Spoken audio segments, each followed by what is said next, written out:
నాటుకోడి ఎగ్ దోశ ఎట్లా వేసుకుందాం అనేది వీడియోలో తెలుసుకుందాం మనం. ముందుగా నాటుకోడి గుడ్డు అయితే తీసుకోవాలి ఒకటి,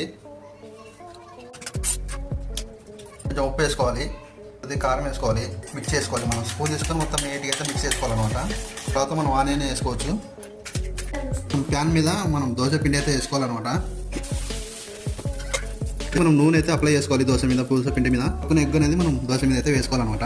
ఇలాగా దోశ వెడల్పు వచ్చేలాగా మనం అయితే అప్లై చేసుకోవాలన్నమాట ఎగ్. దోశ అయితే రెడీ అయిపోయింది మనకు. చూస్తుంటేనే నోరు ఊరిపోతుంది. దీన్ని టేస్ట్ చేసి చూసి చెప్పడం ఎలా ఉందనేది. దోశ రెడీ అయిపోయింది. మనం దీన్ని ముందుగా హాఫ్ అవర్కి అయితే కట్ చేసుకుందాం. బుడ్డలపల్లి చట్నీ ఉంటుంది కదా, దాంట్లో అయితే అందుకొని మనం అయితే టేస్ట్ చేసినామంటే అయినా ఎలా ఉంటుందో చూసి చెప్తాం. సూపర్గా ఉంది ఫ్రెండ్స్. ఇలాంటి డిఫరెంట్ అయిన దోశలు మీరు ఎప్పుడైనా ట్రై చేసినారా? ట్రై చేసి చూడండి ఒకసారి. ప్లీజ్ షేర్ అండ్ సబ్స్క్రైబ్ అయితే చేసుకోండి ఫ్రెండ్స్.